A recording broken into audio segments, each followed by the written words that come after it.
welcome to the United Community Channel. My name is Jack and this is your match preview. Crystal Palace versus Manchester United in the Premier League. And it's a must-win game for United. Absolute must-win game. Let me know how everything is going. Obviously, we're in different surroundings. I'm on my holidays. We're in Spain at the moment. And the Wi-Fi... let me know if everything is okay because I'm not sure how strong or how weak it is. But look, it's a very, very important game for Manchester United tonight. Its kickoff is at 8 o'clock and the race is on for Europa League. We know Champions League is now gone for Manchester United. We can't get there. And Europa League is a must. And a lot of people have been saying in the past, and I've debated myself, has to be said, whether we want to be in the Europa League or not, or would you prefer maybe a year out of Europe to concentrate on the league and so on and so forth and give us time to maybe not be playing so many games. But I think for Manchester United specifically, and with FFP being such a player in the game now, we have to be in Europe for revenue. And given the fact that Manchester United needs such a big squad overhaul, the more money and the more revenue that we can be generating, the better. So we have to get into the Europa League. So we're going to talk about that. We're going to talk a little bit about the defensive crisis that Manchester United are going through. It continues to happen for us. We've seen other teams like Newcastle, for example, have really bad injuries this season. They're starting to get players back now and they're actually ahead of us in the league. Whereas we just continue to get these injuries. And in the defence more so, we are looking at some injuries in midfield and in the forward line as well. So we'll talk a little bit about that. We'll talk about Crystal Palace as well. And, you know, the threats maybe that they pose. And, of course, we'll give our score predictions and predicted 11 as well. I want to talk a little bit about the news around Erik ten Hag as well and links with Bayern Munich. But as always, guys, please do get your comments into the comment section. And smash a like on the video. Hit subscribe if you're new to the channel. We're about 150 away from 10,000 subscribers. Trying to get there before the end of the season. So if you can, please do hit the subscribe button. It helps the channel out an awful lot. But let's jump right into it. I want to talk a little bit first and foremost about the injury crisis that Manchester United are having at the moment.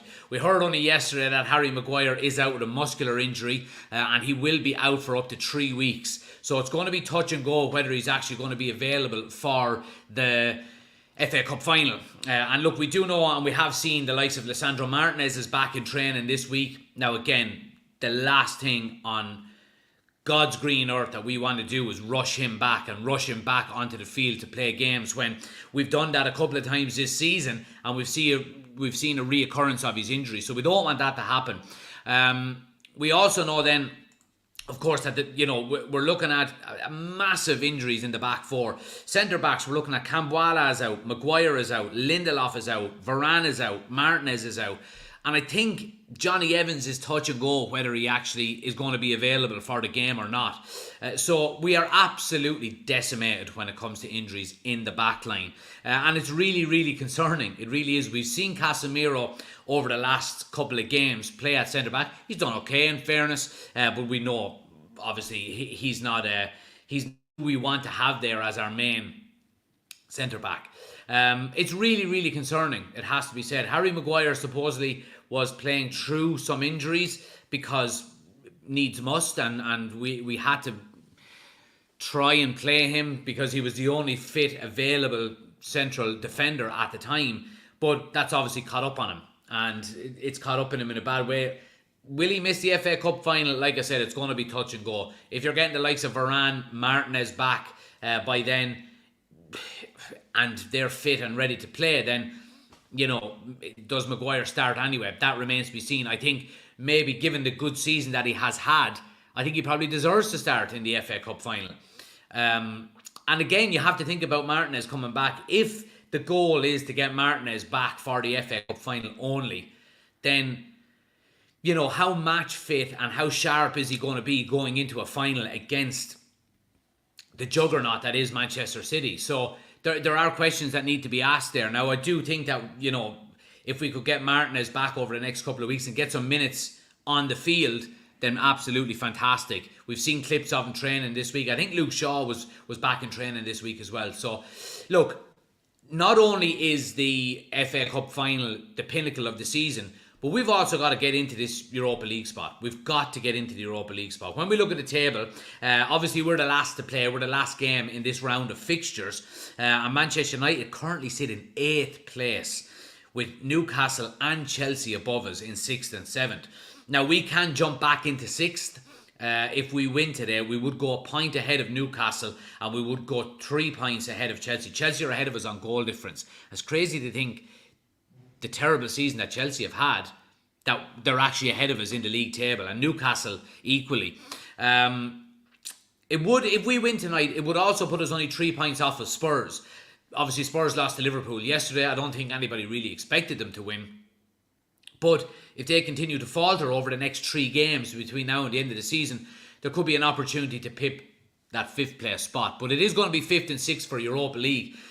And there are 4 teams fighting out for it. It's Spurs, Newcastle, Chelsea and Manchester United.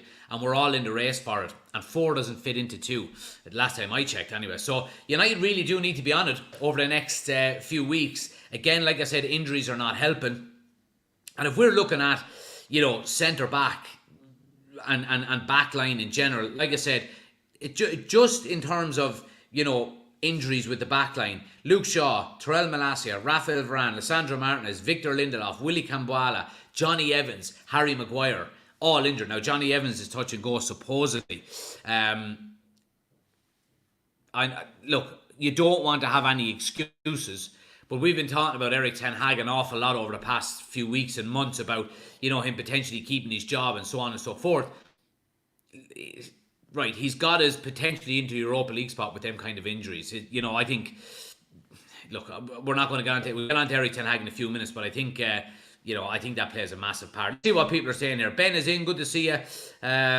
Manchester United fan says, wouldn't be surprised if we lose 4-0 today. Ben says, not what we want to hear, but McTominay can play centre-back. Worst case, McTominay plays. I think McTominay is actually carrying an injury as well, so I'm going to get on to midfield also. Danny says, I'm not going to blame injuries for our poor season, but all these injuries we are getting are a complete joke. What's going on? Yeah, look, it does play a massive part, you have to say. It would be naive of us to say that these injuries haven't played a role in our performances this season. If you look at I think the strongest starting 11 that we could have had is Onana, Dalot, Varane, Martinez, Shaw, Casemiro, Menu, Bruno, Rashford, Garnacho and Højlund. That's our strongest starting 11.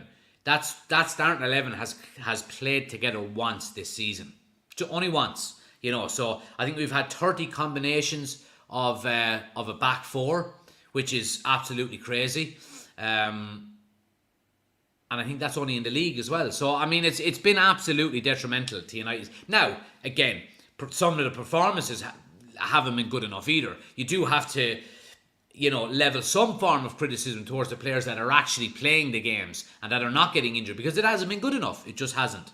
But yeah, look, when it comes to other areas, Marcus Rashford is I think is going to be out for this game as well. And obviously we know Anthony Martial is gone. Scott McTominay is touch and go. He has missed training this week, but he may still be involved. Now, I think, and I never thought I'd hear myself say this, but I think we are desperate for Scott McTominay to be fit, because if we're looking at, let's say, for example, Johnny Evans doesn't make the starting 11 or the squad, then you're probably going to have to play the likes of Casemiro. I think Casemiro is 100% going to be playing at centre back. But then you're also talking about you're going to need either McTominay to play there, or even someone like Sofyan Amrabat, who has played at centre back before, not for United, but in his career, and he played left back a couple of times for us when he first joined. So we are stretched paper thin. Now, if you do move the likes of a Scott McTominay back into centre back, then I think it's probably prime for the likes of Mason Mount to come in. You would probably drop Kobbie Mainoo into the number 6 and play Mason Mount in the 8 with Bruno in the 10. So I think it doesn't unbalance the midfield an awful lot, but the defence, I mean, we would need as much protection as we can for that centre-back partnership if it is going to be the likes of McTominay and Casemiro. But that's the decision Erik ten Hag has to make, and it's going to be an interesting one when we can see what happens. We've also got the likes of Christian Eriksen. I think if you are playing the likes of Casemiro and a Scott McTominay at centre-back, I think putting Christian Eriksen with a lack of physicality and a lack of legs in front of you in midfield, I don't think would be a smart idea. I would rather have Mason Mount there, who we know can get up and down the field a lot better and is probably slightly more physical than the likes of Christian Eriksen. So yeah, I mean, look, I don't know. Let's see what happens. Ben says, our strongest 11 have played once together this season. Yeah, exactly. I want to move on and talk a little bit about Crystal Palace, guys. Crystal Palace are in good form at the moment. And obviously they've got a new manager over the last few weeks, or last couple of months. And they've been doing well. They're unbeaten in their last 4 matches. And they've had victories over Liverpool, West Ham and Newcastle in the last few weeks as well. So, I mean, Crystal Palace away has never been an easy game, ever, down through the years. And not that it's been a bogey ground for Manchester United, but there has been occasions where United have struggled there. And I think it is one where we really need to be on our game. They've got some really good players. When you're talking about the likes of Michael Elise, you're talking about, obviously Jordan Ayew, you've got Eze. I don't know if Eze is actually injured. Is he carrying an injury maybe? I'm not sure. I don't think he is. So look, I mean, they've definitely got players that can hurt you. So Manchester United really need to be on it today if we're going to be any way, shape or form getting a result. Is it going to be a comprehensive win for United? I don't think it is. I think we'll struggle. We've struggled in these types of games all season. And again, you don't want to make too many excuses when it comes to the likes of your injuries, but I don't think you can blame it just on injuries. Like I said previously, I think our performance levels haven't been good enough this season. They just have not been good enough, and too many players have had too many average. Too many players have had an average season. If you think about it, you look at the likes of Casemiro, for example, Marcus Rashford. Even Garnacho. Look, I think Garnacho is absolutely fantastic, brilliant footballer, but he's young and he's not going to be as consistent a performer as you would get with an experienced player, and I think that has been quite a letdown this season, is that our experienced players, bar maybe Bruno Fernandes, have been massively inconsistent. Andre Onana had a really poor start to his Manchester United career. Since he came back from the AFCON, was absolutely phenomenal. But in the last couple of weeks, he's made a couple of mistakes as well. Casemiro has completely dropped off the edge of a cliff. Really inconsistent. Marcus Rashford has just been, non-existent for us this season. Rasmus Højlund, again, he falls into the category of a young player who is his first season. He's leading the line for Manchester United at 20 years of age when he first came, and a lot of pressure on his shoulders. Difficult start to the season, but had a really good purple patch in the middle, and is struggling again to score goals. I've got no doubt that he will come good eventually. So it's been a major concern for United. It really has. Let's see what people are saying. Damien says Palace are 4 games without defeat. They'll be confident. Exactly. And at home as well, Damien. They certainly will. Neverwhere says, surely the training and medical squad needs to be looked at for sabotage or something. There's a Scouser or a City fan among them. I'm certain of it. Ben says, I agree, Jack. Ideal world, Garnacho and Manu wouldn't have had so many games this season in an ideal world, but fair play, been chucked in deep end, and well done. Absolutely. And I think, when you look at, for example, if you look at our closest neighbours, Manchester City, and look at Phil Foden, what he's doing this season, there was calls for the last 2-3 seasons for Phil Foden. Why isn't he getting more game time? And I think he's got 5 Premier League medals now, 4 or 5 Premier Leagues, and he's been drip fed into that Manchester United team or Manchester City team over the last 3 or 4 years. And we're seeing with our own eyes now the benefits of that. He's matured. He's, I won't say a senior player, but he's certainly a one of the first names on the team sheet. And it's a shame that we're not getting that with the likes of Mainu. And now look, Mainu was put in for a player who's come in the second half of the season for his very first season. He has been brilliant. But I said it before about Garnacho. I think currently he's a moments player. You know, he's got really good moments of quality, but consistent levels of performance have not been there for him. You know, for example, the Everton bicycle kick, out of this world, you know, and he does put in some really good performances, but consistency levels and decision making, which is understandable with a young kid, you know, he is not going to get criticised for things like that because he's only learning the game.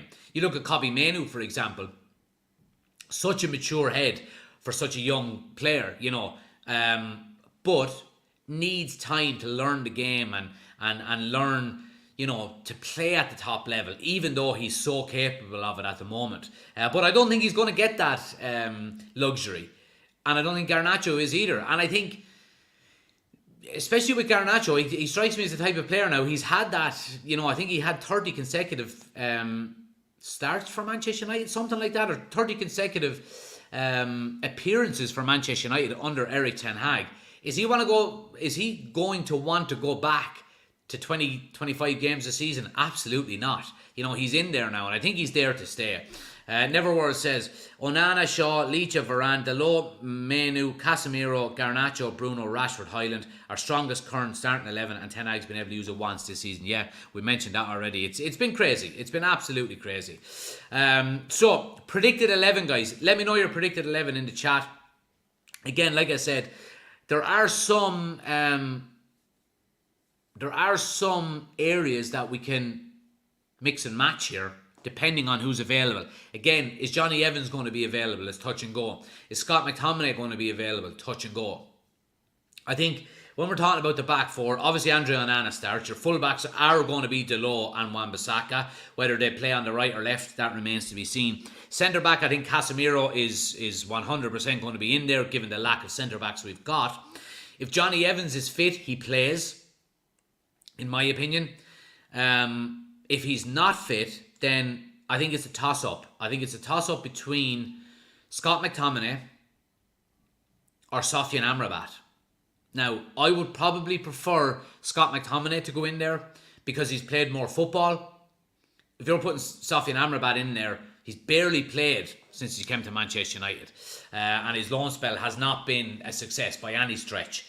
So, but I do think, like, I wouldn't be surprised if Erik ten Hag wants some physicality in midfield, that he maybe keeps Scott McTominay in midfield and brings Sofyan Amrabat into centre back.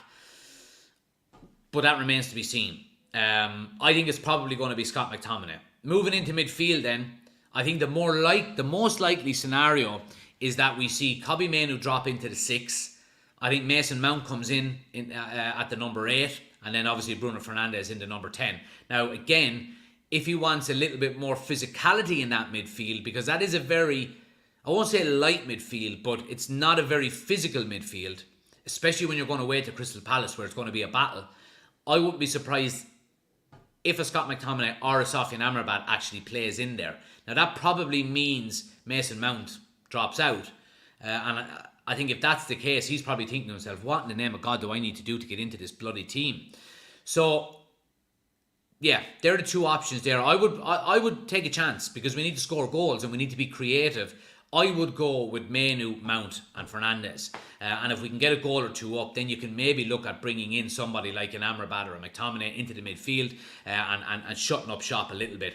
Up front then, forward line I think is probably going to be, again, there's a toss-up here. You're going to have Garnacho playing off the left because Rashford is injured, and you're going to have Highland playing through the middle. And it's a toss-up then between Anthony and Ahmad.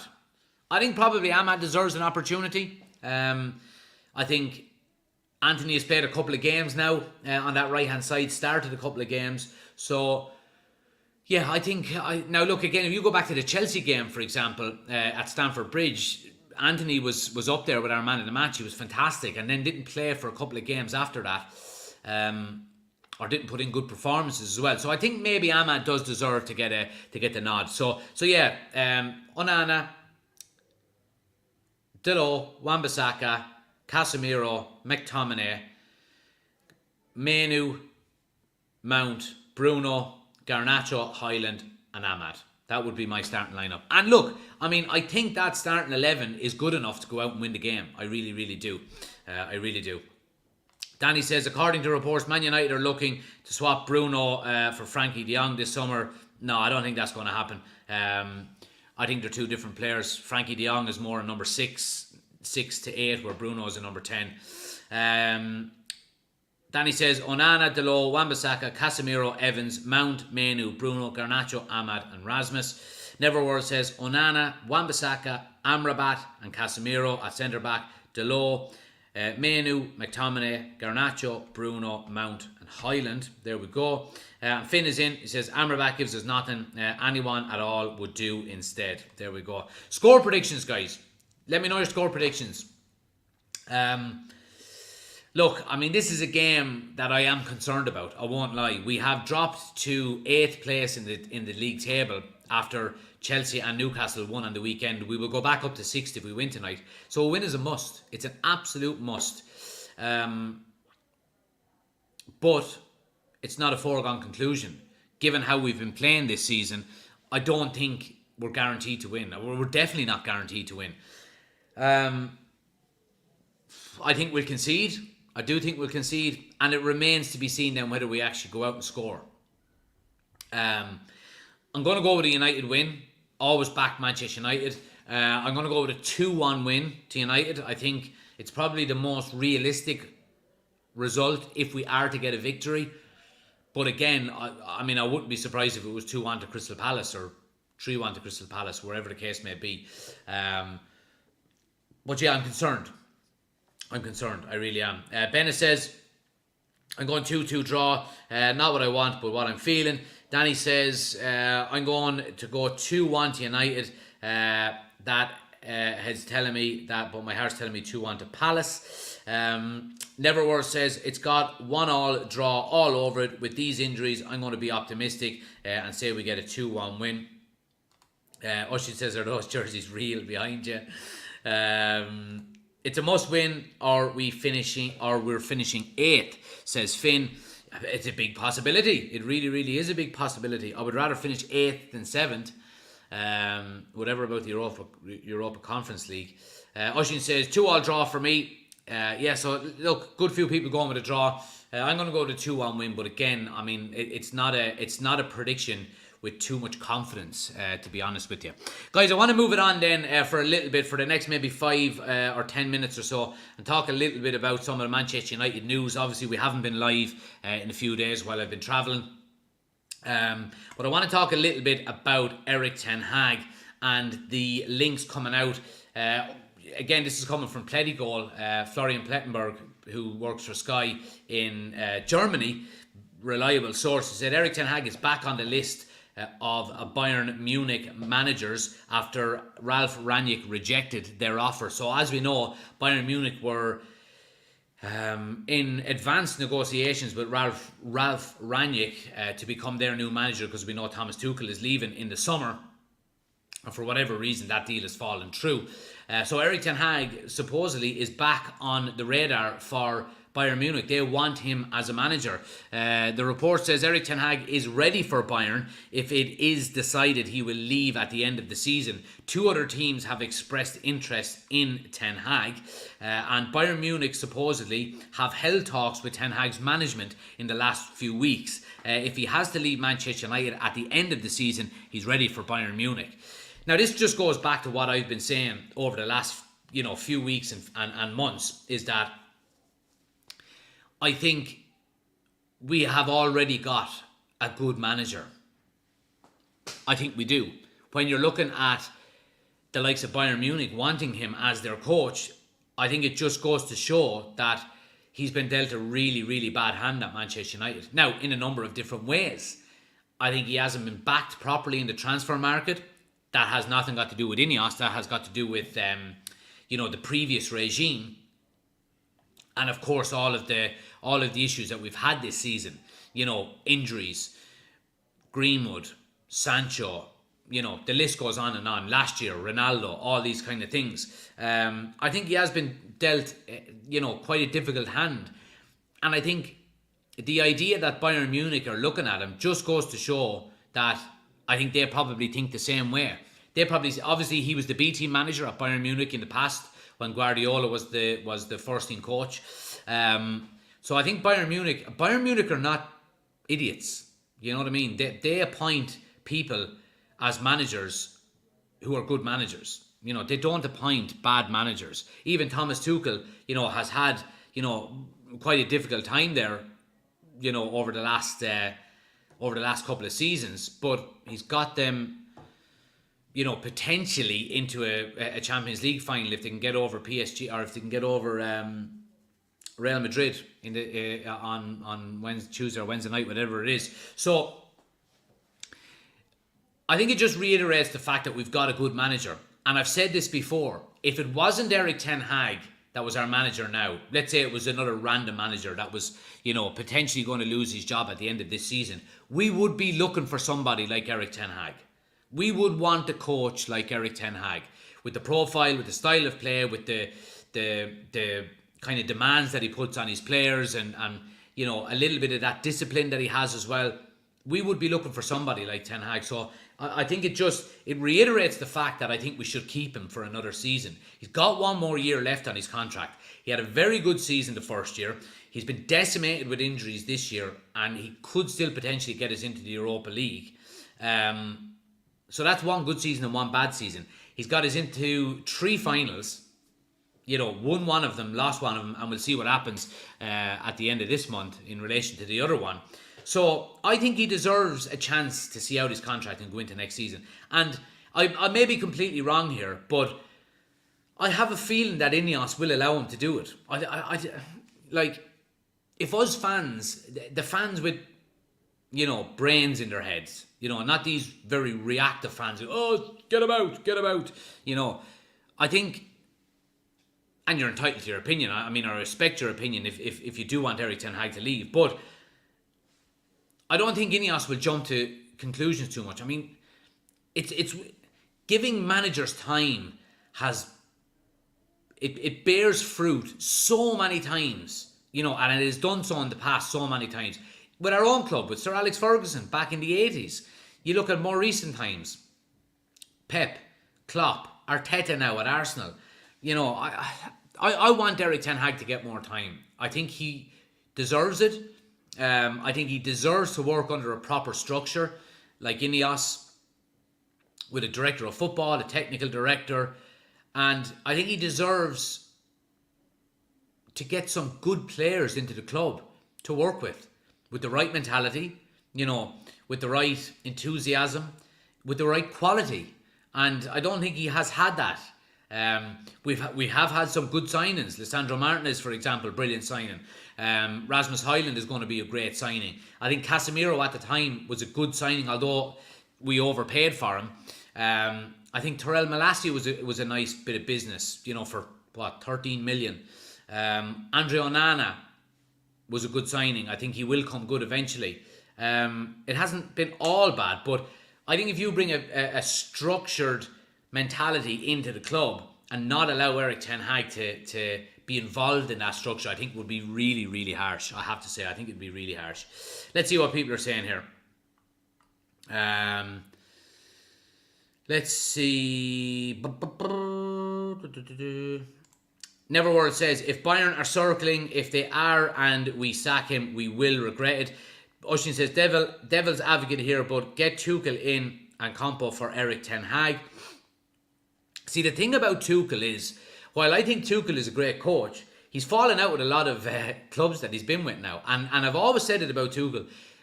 I think he falls into the kind of Mourinho, Antonio Conte kind of category, where you're probably only going to get 3 seasons max out of him.